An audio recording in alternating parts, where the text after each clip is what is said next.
Es un gusto poderlos saludar, amigos, por este espacio, con el cual a una parte de la audiencia llegamos cuando nos es posible desde hace muchos años, y como tal le tenemos que reconocer la amable fidelidad de acompañarnos. Como se difunde muy poco algo que consideramos de enorme importancia, un termómetro real en el bolsillo de buena parte de las multitudes que componen este país, el salario, el primer elemento de distribución que existe en una sociedad de mercado. No el único, desde luego, pero inequívocamente el más importante. El salario real, es decir, el que está más allá de los números coyunturales y que intenta comparar valor real,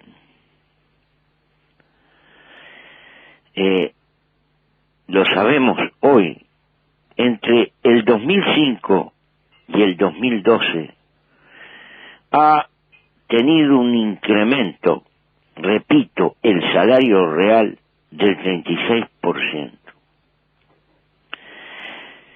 Si tomamos como punto de comparación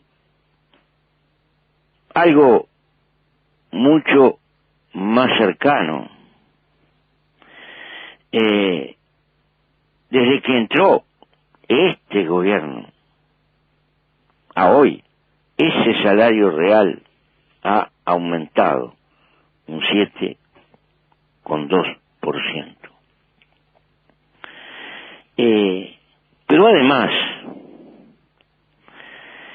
en el primer semestre del 2012, hoy los inequívocos números nos dicen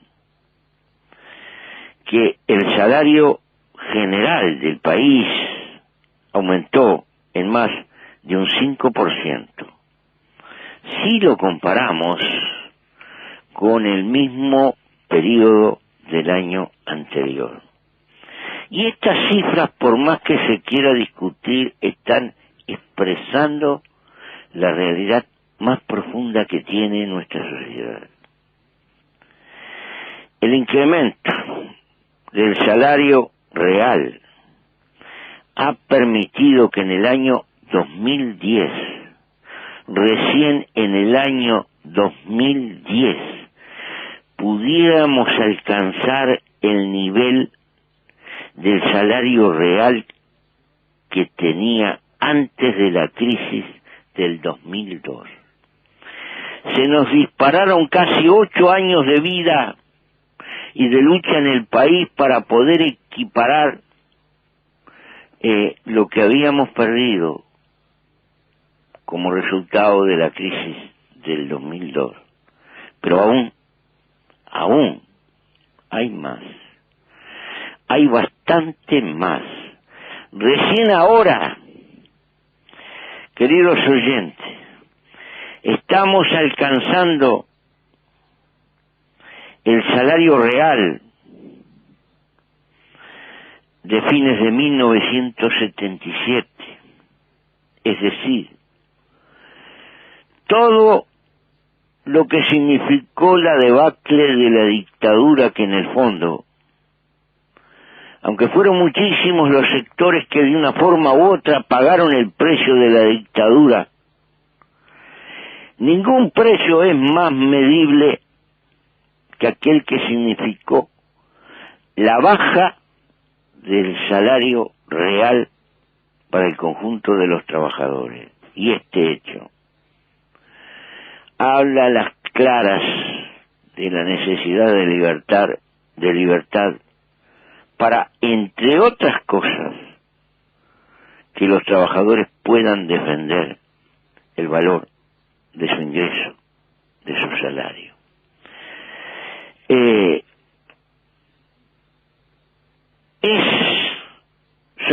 Creo que estas cosas que decimos descarnadamente y que merecerían que la prensa las desarrollara con mayor profundidad, son de las noticias desde el punto de vista real más importante para medir la suerte de nuestra gente. En el año 2011, el aumento nominal del salario privado anduvo por el 14 y pico %. Porque una característica se notaba que el salario privado estaba muy rezagado en materia de subas frente al salario público, por lo menos en términos promedio. Ni por asomo nosotros estamos señalando que estamos tocando el cielo con la mano y que estamos en el mejor reparto que se puede pensar o soñar una sociedad. Pero estos datos son datos reales, no son inventos del gobierno, son objetivos, están medidos, allí están, merecerían alguna consideración por los medios públicos, debieran de ser parte de los análisis que la politología hace permanente y diariamente. Nos quitamos algunos segundos de este espacio para señalarlo porque consideramos que tienen importancia, pero en todo caso obligan a perseverar en una línea de conducta y en una línea de esfuerzo que hasta el momento está demostrando que da en sus líneas generales resultado, aunque como decían las viejas maestras, puede y debe rendir más. En otro orden de cosas, queridos oyentes, aunque la Constitución, esa regla que pretendemos que nos guíe, señala, hace algunos señalamientos, lo cierto es que fueron en algunos muy poquitos entes autónomos que el primer gobierno del doctor Sanguinetti le dio presencia testimonial a la oposición.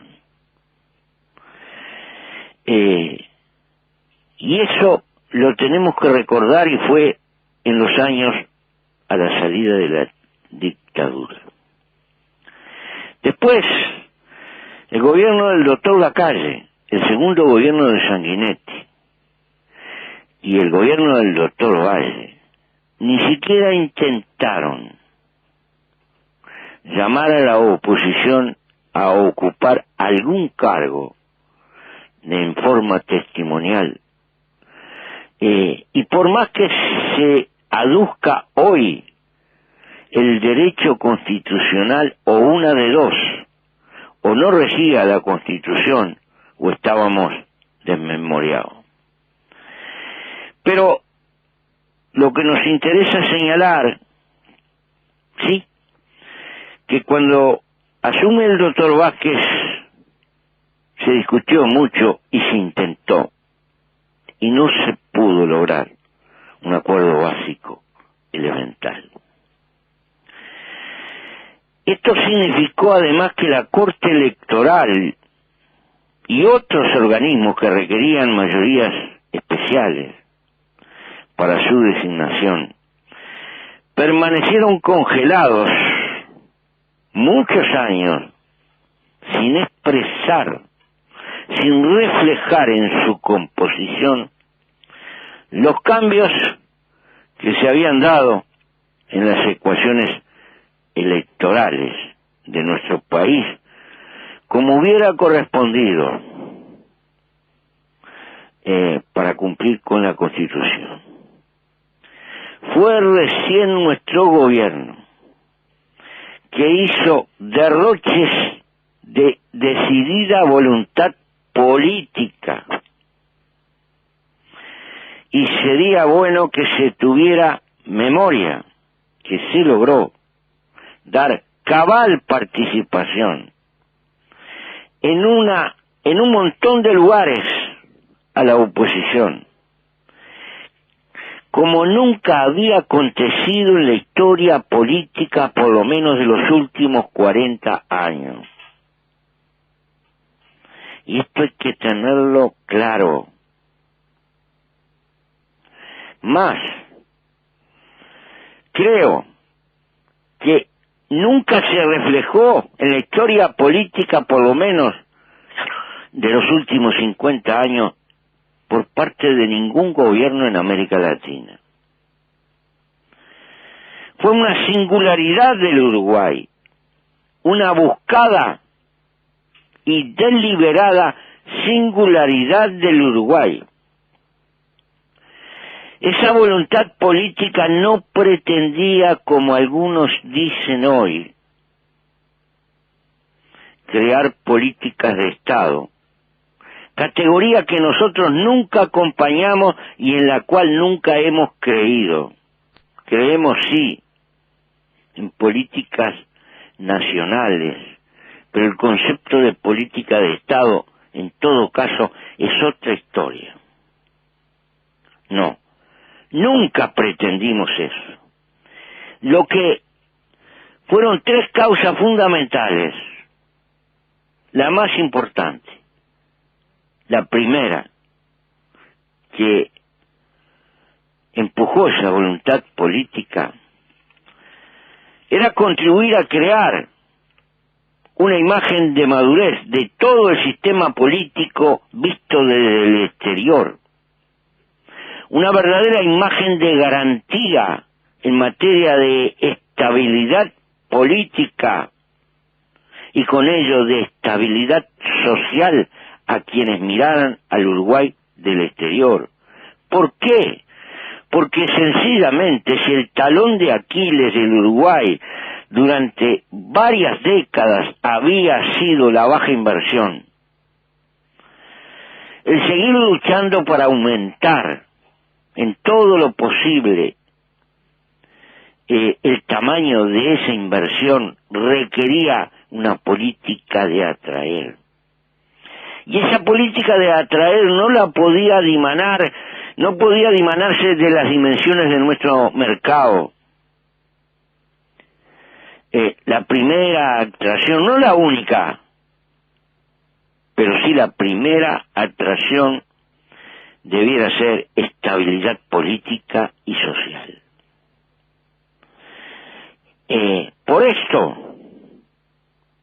Por eso planteamos y luchamos con nuestros compañeros más cercanos por encontrar las formas en que fuera posible que toda la oposición, en términos relativamente proporcional a su presencia electoral, estuviera sopesando allí donde se tomaban decisiones de gobierno.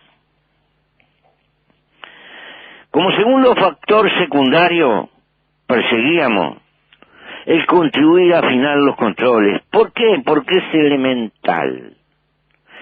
Nadie te va a controlar mejor que tus opositores. Y como nadie está vacunado frente a los errores humanos y a las humanas desviaciones, siempre he pensado y sigo pensando que es muy sensato que la oposición esté allí presente. ¿Por qué? Porque contribuye a garantizar la marcha sin novedades penosas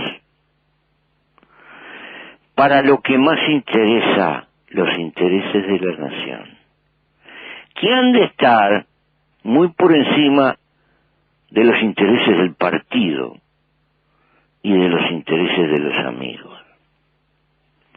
Primero, los intereses del país. Y esto se refleja con hechos concretos de este tipo. Lo tercero,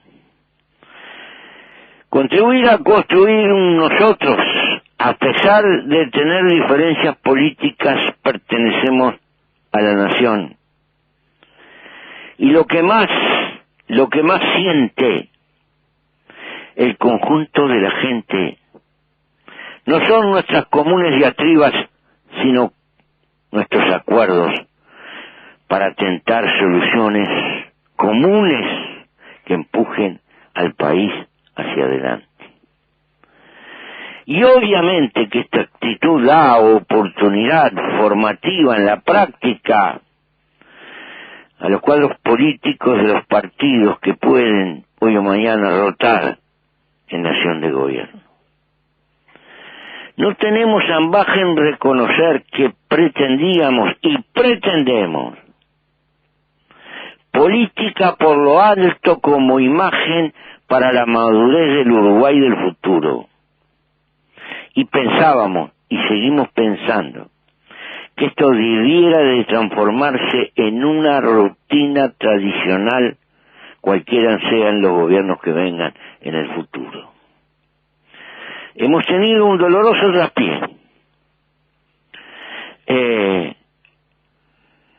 Un doloroso traspié. No podemos aceptar de que ha habido parcialmente la retirada de una parte del Partido Colorado por una cuestión de dignidad. Porque semejante argumento equivale poco menos que a decir que lo que se quedan son indignos. Y no es así, porque además los hechos demostraron a cabalidad de que se funciona bien en la mayor parte de los lugares y que nadie pierde su identidad y que esto es útil para el país. Pero esta decisión que no podemos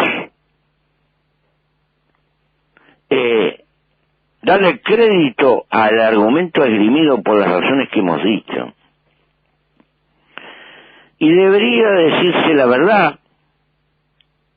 Y la verdad es que es una cuestión de perfil político, de ubicación política, para seguir la competencia natural y elemental en mejores condiciones. Y este es el argumento real. Y nos duele porque vemos que es la política chiquita que en realidad le hace una zancadilla a la política grande, a la que procura que el Uruguay se interne en una rutina no de coparticipación, sino de presencia testimonial en las esferas más importantes de todo el aparato político del país. Lo peor que tiene esta decisión es que tiende en todas partes al radicalismo. En todas partes existen talibanes y antitalibanes. No son pocos los de mi bando que van a decir, viste viejo, esto está mal, esto estuvo mal, porque no había que haberle dado nada, no había que haber llamado. Y del otro lado, se va a reforzar la actitud radical también, que en realidad para lo único que sirve es para ir contra la imagen del país y lo que debiera ser. Creo que se pone en tela de juicio la madurez global del sistema político, que naturalmente tiene que tener gobierno y oposición, pero que por más oposición nunca puede dejar de decir que componemos un nosotros, que se llama nación, y que eso debe de estar por encima de cualquier otro tipo de consideración. De todas maneras, son datos de la vida real.